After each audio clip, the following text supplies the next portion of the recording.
वारदात के बाद संजय रॉय कैसे पकड़ा गया? वारदात के बाद संजय रॉय ने क्या क्या किया? इस दौरान वो ऑपरेशन थिएटर में क्यों गया? इतनी संगीन वारदात को अंजाम देने के बाद आखिर संजय रॉय 4th बटालियन जाकर आराम से सो कैसे गया? ये तमाम ऐसे सवाल हैं जो सबके जहन में घूम रहे हैं और पुलिस ने फाइनली इसका जवाब तलाश लिया है। नमस्कार, मैं हूं पूनम शुक्ला और आप देख रहे हैं क्राइम तक। आज क्राइम तक के जरिए हम आपको बताने वाले हैं कि कोलकाता रेप और मर्डर केस का जो आरोपी है संजय रॉय, इसके बारे में पुलिस ने कुछ हैरान करने वाले खुलासे किए हैं। कोलकाता में लेडी डॉक्टर के साथ जो हैवानियत हुई, उसके बाद पूरे देश में कोहराम मचा हुआ है।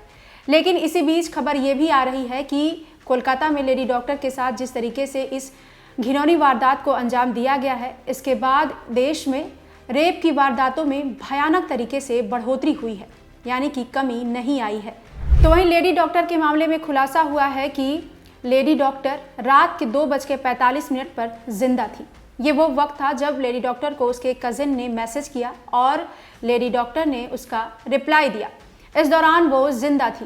पुलिस के पास ये टेक्निकल सबूत मौजूद हैं। पुलिस का कहना है कि 9 अगस्त की सुबह जब पुलिस की टीम मौका वारदात पर पहुंची, जहां पर पीड़िता की लाश थी, उस दौरान पुलिस ने आसपास के सीसीटीवी फुटेज खंगाले। इस दौरान इस सीसीटीवी फुटेज में 15 से 16 लोग नजर आए, जिनसे तुरंत ही पुलिस ने पूछताछ की। इसके बाद पुलिस ने जैसे ही वीडियो को चेक किया तो सुबह के 4 बजे आरोपी संजय रॉय कैमरे में कैद हुआ। फौरन पुलिस ने उसी हॉस्पिटल में एडमिट सौरभ नाम के व्यक्ति के भाई के पास पुलिस पहुंचती है और उससे पूछताछ करती है कि संजय रॉय कहाँ है।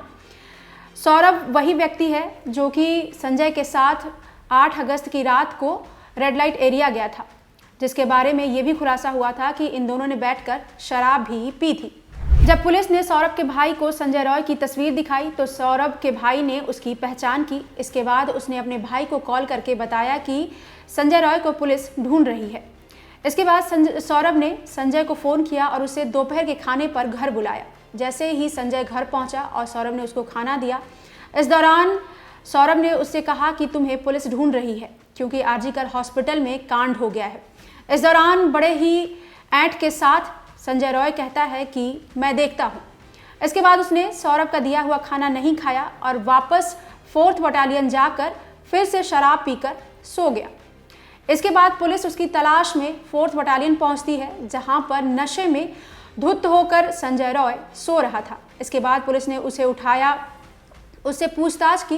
पूछताछ के दौरान सौरभ जोर से चीखने लगा। उसने कहा कि हाँ, मैंने अपराध किया है, अगर आप चाहो तो मुझे फांसी पर लटका दो, मैंने अपराध किया है। इस दौरान उसने मान लिया कि उसने पीड़िता जो कि लेडी डॉक्टर है उनके साथ हैवानियत की है, चाहे तो उसके लिए उन्हें फांसी की सज़ा भी दी जा सकती है।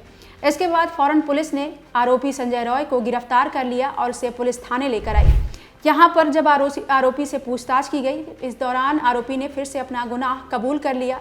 इसके बाद पुलिस आगे की जांच में जुटी। आगे की जांच के दौरान पुलिस के पास कई तमाम ऐसे खुलासे होते गए और सामने ऐसी चीज़ें आती गई जिनसे कड़ी दर कड़ी इस केस की गुत्थी सुलझने की बजाय और भी उलझती गई, क्योंकि इस केस में ये बात सामने आई कि कॉलेज के जो प्रिंसिपल हैं, जो कि अब पूर्व प्रिंसिपल हैं, इनका नाम है संदीप घोष, इन्होंने जो विक्टिम थी, इसकी जो रेप और मर्डर हुआ था, इसको आत्महत्या बताने की पूरी कोशिश की। इससे पहले उन्होंने उसी कॉलेज के सेमिनार हॉल में जब पीड़िता की लाश देखी, इसके बाद उन्होंने हॉस्पिटल के बड़े डॉक्टरों के साथ मीटिंग की और इसके बाद ही उन्होंने पुलिस को इस मामले की जानकारी दी। ये सबसे बड़ा सवाल है जो संदीप घोष को सवालों के घेरे में खड़ा करती है, जिसके बारे में सुप्रीम कोर्ट ने भी उन पर सवाल दागे थे कि आखिर इतनी बड़ी वारदात के बाद आपने इस मामले को भले ही थोड़ी देर तक आपने छिपाया क्यों, और आपने पुलिस को फौरन जानकारी क्यों नहीं दी, और आपने उससे पहले मीटिंग क्यों की। और पीड़िता के माता पिता को भी काफ़ी देर तक वेट कराया गया उनकी बेटी की डेड बॉडी देखने के लिए, और करीब उनके साथ सेटलमेंट करने की भी कोशिश की गई। इस तरीके के भी आरोप लगाए गए।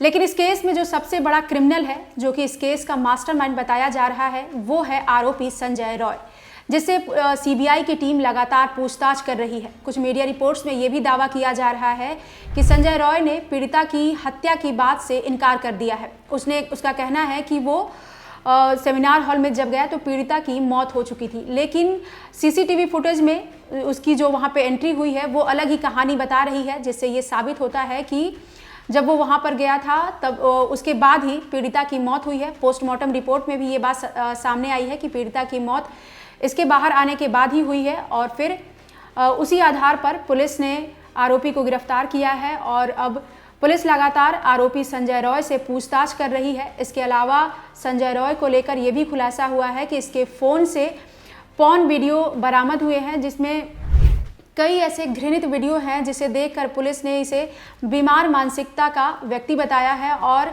इसीलिए इसका पॉलीग्राफ टेस्ट कराया गया है, जिससे इसका भांडा फूटे कि आखिर ये किस तरीके से और किस प्रवृत्ति का व्यक्ति है। क्योंकि पुलिस के मुताबिक जब 8 अगस्त और 9 अगस्त के रात की दरमियान की बात है जब इसने शराब पी और इस दौरान ये सौरभ के साथ रेड लाइट एरिया गया। पुलिस की पूछताछ में सौरभ ने इस बात को कबूल किया है, लेकिन पुलिस इसकी इस थ्योरी पर भरोसा नहीं कर रही है क्योंकि पुलिस को लगता है कि इसने उस रात सीसीटीवी में ये काफ़ी बार कैद हुआ है जब ये पीड़िता को घूरते हुए नजर आया और इसने उस रात ये मन बना लिया था कि इसे उस रात किसी वारदात को अंजाम देना है। इसीलिए इसने रेड लाइट एरिया में ये सब चीज़ें नहीं की और इसने घिनौनी वारदात को अंजाम दिया। इसके अलावा संजय रॉय के फ़ोन से पुलिस को एक ऑडियो क्लिप भी मिली है जिसमें कोलकाता की एक एएसआई के साथ संजय रॉय बात कर रहा है। इस दौरान वो उससे काफ़ी गंदे तरीके से बात कर रहा है। हालांकि वो इस दौरान उन्हें दीदी कह के ही बोल रहा है, लेकिन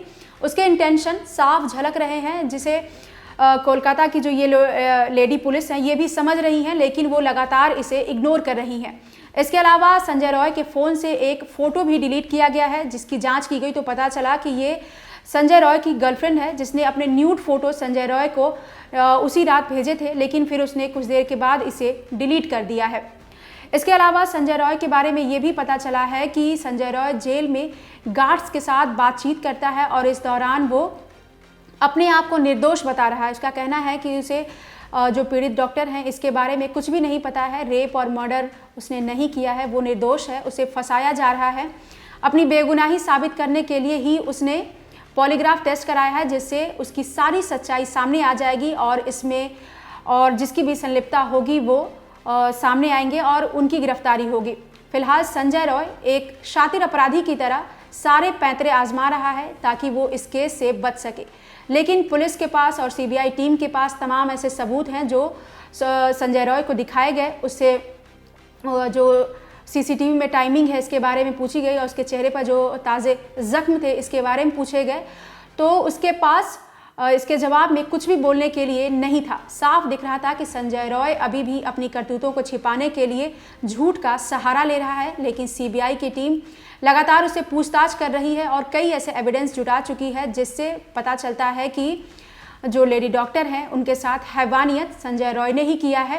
अब सीबीआई की टीम डीएनए रिपोर्ट का इंतजार कर रही है। जैसे डीएनए रिपोर्ट सामने आएगा तो बहुत सारी चीज़ें और भी सामने आएंगी और इसमें कई और हैरान करने वाले खुलासे होंगे, जिसके बाद आगे इस केस में और क्या क्या नए नए मोड़ आते हैं, क्या क्या ट्विस्ट आते हैं, कैसे पीड़ित के साथ इस घृणित मानसिकता वाले व्यक्ति ने किस तरीके से वारदात को अंजाम दिया है और फिर सीबीआई की टीम आगे इस केस की जांच को आगे बढ़ाएगी और इसमें हो सकता है कि और भी लोगों की गिरफ्तारी हो। फिर इसमें आगे जो भी अपडेट सामने आएंगे हम आप तक ज़रूर लेकर आएंगे। देखते रहिए क्राइम तक।